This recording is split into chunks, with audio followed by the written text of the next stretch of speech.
வா வா வா டக்கு வா. மைக்குண்ணா வாங்கிக்கோ. கை மைக்கு என்ன கை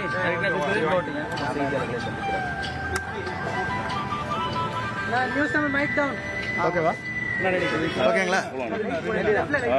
லைவ் வருது பாத்தீங்க. தமிழகத்தினுடைய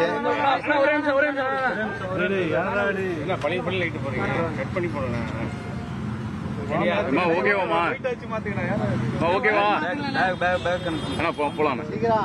தமிழக வெற்றி கழகத்துடைய தலைவர், நாளைய தமிழகத்தை ஆளப் போகின்றவர், தமிழ்நாட்டுடைய அனைவருக்கும் மனதார பாராட்டக்கூடியவர், ஏற்றுக்கொள்ளக்கூடியவர். இன்று தமிழகமே திரும்பி பார்க்கின்ற அளவிற்கு இளைஞர்கள் நிறைந்திருக்கிற, பெண்கள் நிறைந்திருக்கிற, தாய்மார்கள் நிறைந்திருக்கிற ஒரு இயக்கத்தினுடைய தலைவராக நாளை தமிழகத்தில் 2026 தேசிய கொடி ஏற்றி வைக்கக்கூடிய ஒரு தலைவர். இன்று தமிழக காவல்துறையின் தலைமை காவல்துறை அதிகாரி அவர்களை சந்தித்து இன்று ஒரு மனுக்களை கொடுத்திருக்கிறார்கள். பல்வேறு பணிகள் இன்றைக்கு அவருக்கு இருந்தாலும் கூட அதை தவிர்த்துவிட்டு பெண்களுடைய இழிவுபடுத்தி பேசிய வார்த்தைகளை மனதிலே வைத்து நம்முடைய தமிழக வெற்றி கழகத்துடைய பெண்களை தரம் தாழ்த்தி பேசி வரும் திரு பொன்ராஜ் அவர்களை மீது கடுமையான நடவடிக்கை எடுக்கப்பட வேண்டும் என்ற நோக்கத்தோடு தான்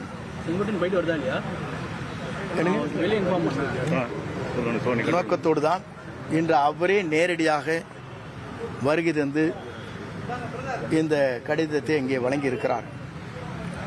ஆளும் திமுகவினுடைய ஆதரவாளராக இருக்கக்கூடிய,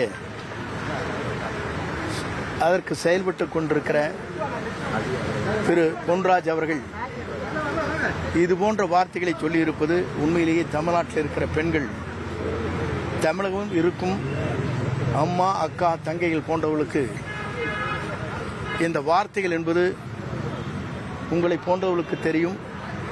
இது போன்ற வார்த்தைகளை யாருமே உச்சரித்தது கிடையாது. அப்படிப்பட்ட வார்த்தைகளை தமிழ்நாட்டு பெண்கள் இனத்தையே விலை மாதர் என்ற அர்த்தத்தில் பேசியிருப்பது உண்மையிலே வேதனைக்குரிய ஒன்று. இவர் ஏன் இப்படி பேசினார் என்பதற்கு சில காரணங்கள் இருக்கிறது. திமுகவின் பின்னணி இருக்கிறது என்பதுதான் எங்களால் புரிந்து கொள்ள முடிகிறது. இல்லை என்றால் உடனடியாக அரசு இதற்கு நடவடிக்கை மேற்கொண்டிருக்க வேண்டும்.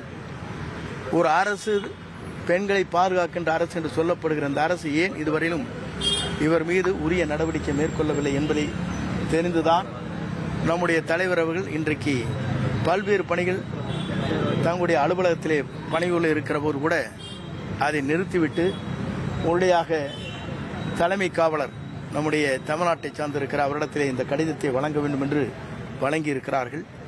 இதிலே குறிப்பாக அவர் மீது இதுபோன்ற வார்த்தைகளை சொல்லியிருக்கிற அவர் மீது கடுமையான நடவடிக்கை மேற்கொள்ள வேண்டும் என்பதுதான் அவருடைய கடிதத்தின் மூலமாக கொடுக்கப்பட்டிருக்கிற நிலை. ஆகவே இந்த கடிதத்தின் மூலமாக உரிய நடவடிக்கை எடுப்பதாக நம்முடைய தமிழ்நாடு தலைமை காவலர் அவர்கள் இன்றைக்கு நம்மிடத்திலே உத்தரவாதத்தை தந்திருக்கிறார்கள். பொறுத்திருந்து பார்ப்போம். சார் சந்திச்சுட்டு போயிட்டாங்களா? மனு வாங்கிட்டு என்ன டிஜிபி என்ன சொன்னாங்க? உரிய நடவடிக்கை விரைந்து எடுக்கப்படும் என்றார். தலைவர் என்ன சொன்னார்? அங்க பேசும்போது இந்த மாதிரி ஒரு பெண்களை பற்றி இவ்வளவு இழிவாக பேசிவிட்டு நான் அது பேசியதுதான் என்று சொல்வது என்பது வருந்தத்தக்க ஒன்று மட்டுமல்ல, வேதனை அளிக்கக்கூடிய ஒன்று என்று கூட சொன்னார். அவரே வந்திருக்காரு. எந்த அளவுக்கு ஓகே, திரு பொன்ராஜ் அவர்கள் ஆட்சேபனைக்குரிய வகையில் பேசினார் என்றும் அதற்காக அவர் மீது நடவடிக்கை எடுக்கணும்னு விஜய் டிஜிபி அலுவலகம் வந்திருக்கிறார். இனி செல்லும் இடமெல்லாம் செய்தி. தந்தை டிவியின் வாட்ஸ்அப் சேனலை ஃபாலோ பண்ணினா செல்ல இருக்கும் இடமெல்லாம் செய்தி. இதோ QR கோட் இப்பவே ஸ்கேன் பண்ணுங்க, ஃபாலோ பண்ணுங்க.